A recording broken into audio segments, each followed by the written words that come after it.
very good evening. Thank you again. It's been a pleasure.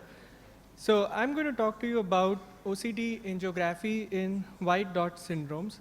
Now, with the increasing imaging modalities and the knowledge that we have gained over the past several years, we prefer nowadays no longer to use the term white dot syndromes, but rather call them by individual entities. So what I would be covering in my talk would be punctate inner choroidopathy, MUDES, MPE, multifocal choroiditis, and serpiginous choroiditis. And there are two more to fill in, that is the POHS and birdshot. And since we don't see them much in our subcontinent, I'm just going to avoid speaking on those. So let's directly jump to our case one, which is a 24-year-old Asian Indian girl. And she complains of multiple scotomas, and she's myopic. And if you look carefully, you have lesions here in the right eye, right in the center, and you have multiple lesions here in the perifoveal area in the left eye. If you look at the OCT passing through the lesion, it's very characteristic here, where you have the disruption of the RPE, and you have a lesion here which is mound-like, and it is actually going on to the outer retina. And if you look at the left eye, again, you can see here the OCT is very characteristic. You have an intact Bruch's membrane. And looking at this OCT, we're quite comfortable in terming this as punctate inner choroidopathy. And you have the subtle outer retinal disruption. This is the autofluorescence of the patient. But what's very interesting is we've seen this patient in November 2017 and again on June of 2018. And as you can see on the OCT, there's really nothing much, no much appreciable change over this period.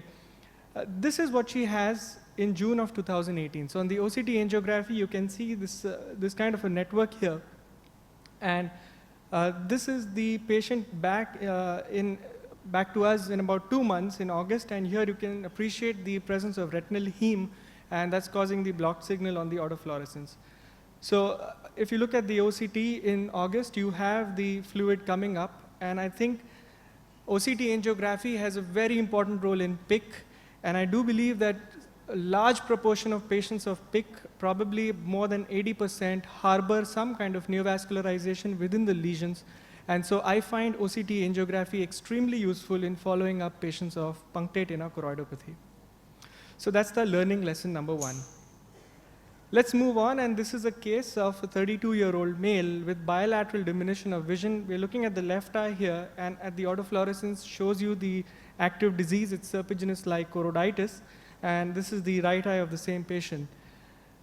If you look at the combined fluorescein and ICG, and focus here on the ICG, and you see the central area here where you have hypo, and it continued to remain hypo in the late phase, suggestive of choriocapillaris ischemia. So if you look at the OCT angiography, you can see exact co-localization of the ischemic area that you see on the ICG with the OCT angiography, and this is very useful as a baseline evaluation of these patients. So in patients with SLC, you see this inner ischemia, and if you have the accompanying structural NFAS, you can see that this is not a signal loss really, because it exactly corresponds to your ICG as well. Now, if you see this patient has been treated, and 3 months later, if you look at the follow-up ICG here, you see very minimal sort of a damage here, which is residual. And I'm just comparing the baseline ICG with the ICG at 3 months, and you see a significant resolution here. And this is what is exactly demonstrated by your OCT angiography. So you have very minimal sort of choriocapillaries damage, which is present at 3 months. And so the learning lesson number 2 is that healing of lesions in multifocal type of the serpiginous choroiditis is accompanied by reduction in the choriocapillaries flow void area. And this manuscript of follow-up is currently under review in Retina, where we have shown that if you have a very small lesion, less than 0.1 millimeter in size, they are the ones that tend to resolve with minimum flow voids. And so we need to be really aggressive when these lesions are very small. And this is actually the follow-up over 3 months using OCT angio in this particular patient. Now, this is a patient of placoid disease. Although that's not my topic, it's one of the later talks. But here you can see at the baseline ICG here on top showing you the ischemia, which corresponds with the follow-up, the baseline OCT angiography. And this is the follow-up ICG showing the healing, which is seen again over here on the OCT angiography. But you can see this area here has choriocapillaries atrophy, and so you're able to see the underlying choroidal vasculature. 21-year-old male, no previous history, and he's seeing spots in front of both eyes. The OCT and the ICG, I think, are very characteristic of AMPE here, where you have the ellipsoid disruption, photoreceptor disruption, and you have a placoid lesion which remains hypo to hypo on ICG.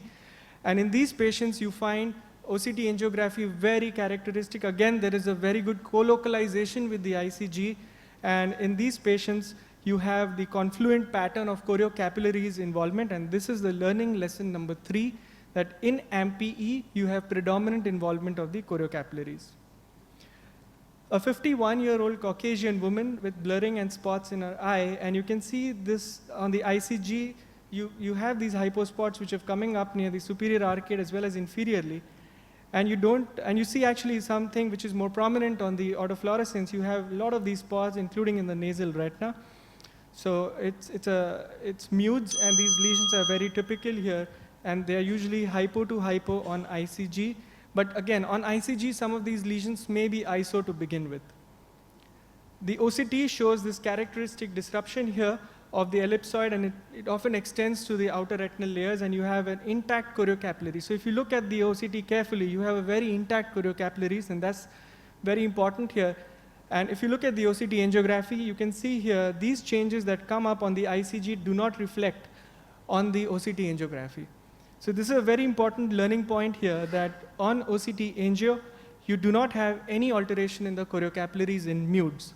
And a very interesting imaging here, this is another patient with MUDES, and if you do a blue peak autofluorescence, you find hyper in these patients, and these lesions appear to be hypo on near infrared autofluorescence. But there is nothing on OCT angio. So the learning lesson number 4 will be the OCT-A in MUDES shows intact choriocapillaries, and actually there's a talk on this in this session, and I'm sure Dr. Abhilasha will talk about that this helps us in determining the pathophysiology of this condition. So the summary, in PIC, I would use OCT-A to look at the CNV. In multifocal choroiditis, I would look at it to demonstrate the healing of the lesions. AMPE, again, it shows you a very good co-localization. And in MUDES, OCT angiography really confirms that there is no choriocapillaries involvement in this disease. Thank you.